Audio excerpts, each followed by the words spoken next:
Hi everyone, it's Annette with ASCardDesign and thank you for joining me. Today I'm creating a handmade card with a heart-filled background using WOW Prism Embossing Powder by Seth Apter, and the sparkle is next level. I'll show you how this heat embossed background transforms a simple stamped design into a show-stopping card. So if you love shiny card making techniques, you're in the right place. Let's get started.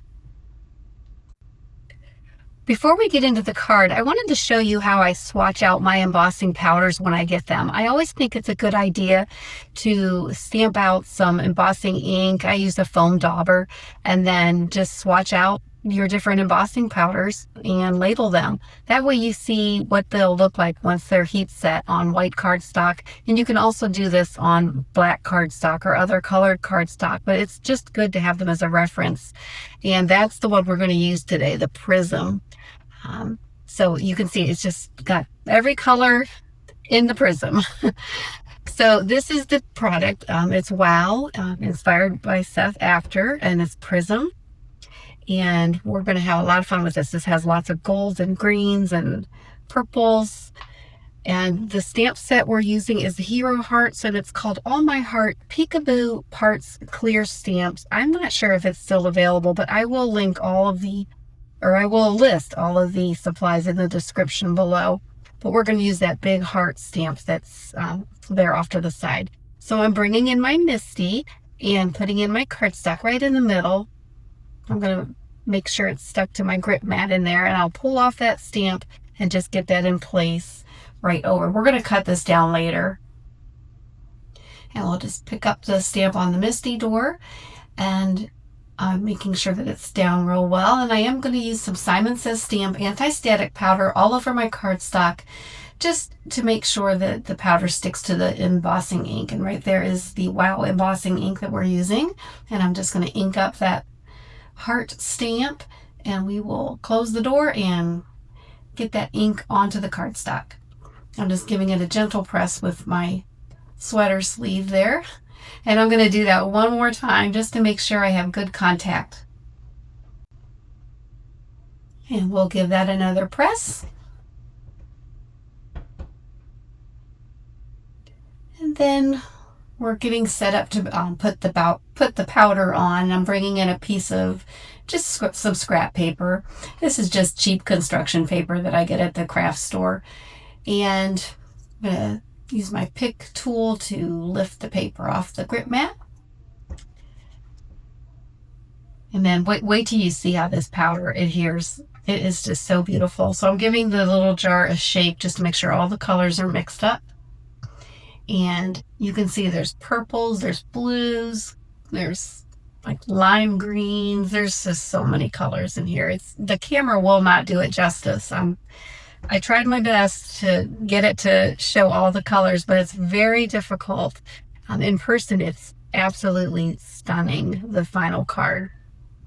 And I will have pictures at the end of this video, but again, you know, the photos, it's really hard to pick up the true colors, but it is very, very pretty. So here I'm just tapping off the excess, and right now, you know, you don't see the shine because it's not heat set yet, but I'm just making sure there's good coverage. And just putting a little bit more on and just tapping off the excess. And here, if you look closely, you can see all the colors, the light from my craft room lights are really picking up all the different colors. I apologize if my voice is a little scratchy. I've been fighting a cold or something, but I'm much, much better. And anyway, back to card making. So now I'm heat setting that. I heat up my heat tool about 15 seconds, and then I'm heating from underneath the card. I like to heat emboss from underneath. I feel like it gives me a smoother result. But this is a large panel, so it takes a little while. I cut out a lot of this. I edited out because it's such a large area that is being heat embossed. So I'm just going through it, and now that it's heat set, I'm just going over the top of it lightly because I know none of the powder will blow away.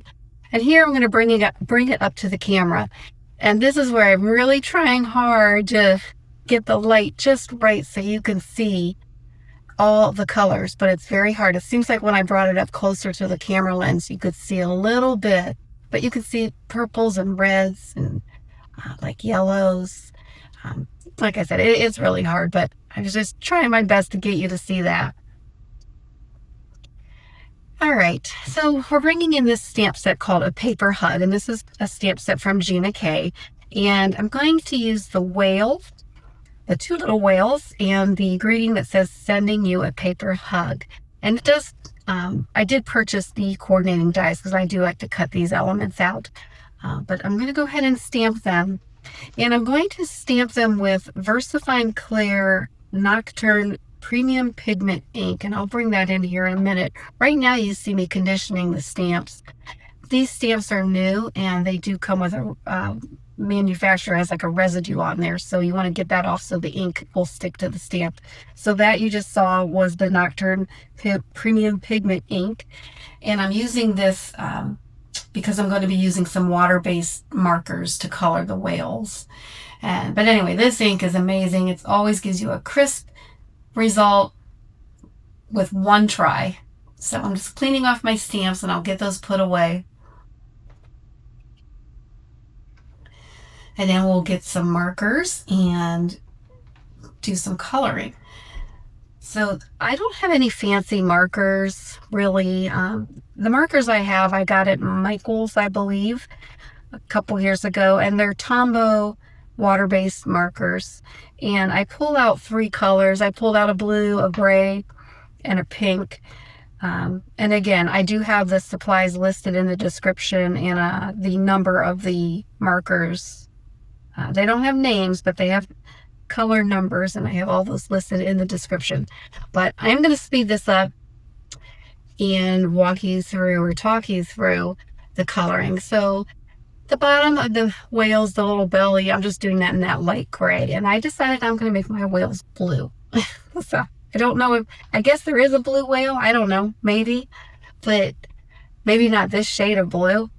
But I'm making mine blue, and one's a little more splotchy than the other, but you know, I'm not great at coloring.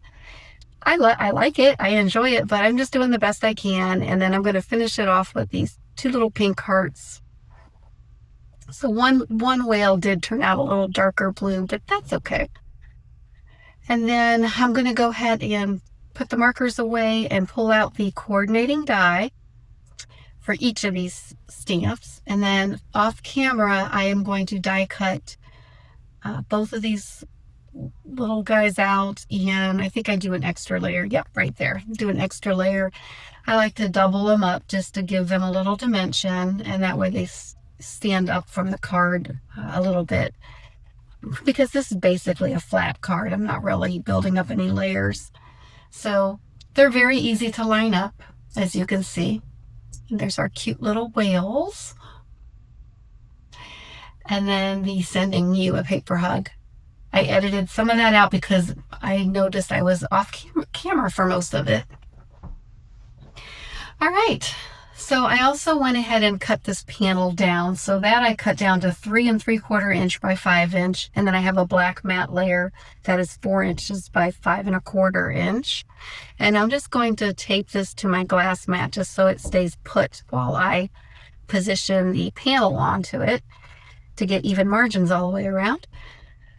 And so that's what we're going to do now. I'm going to just get some liquid glue here. And this is Gina K Connect Glue. And we'll get that down, and we will line up. I'm kind of looking at the top and then the left and right sides and just getting those even. And then what I like to do is flip it over and lay it flat and give it a good burnish to get that glue really good and stuck.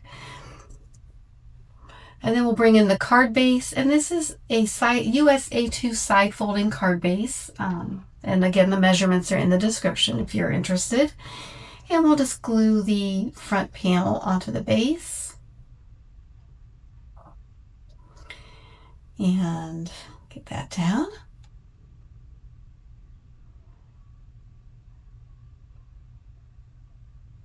And then once that's down, all we have left to do is put the elements on, and sometimes that's where I struggle, and you're going to see that here in a second, where I just start wondering, where am I going to put this? You know, I always want to put everything in the middle, but you don't have to always put everything in the middle. So I'm just playing around and, you know, kind of seeing, well, maybe I'll put the greeting on top.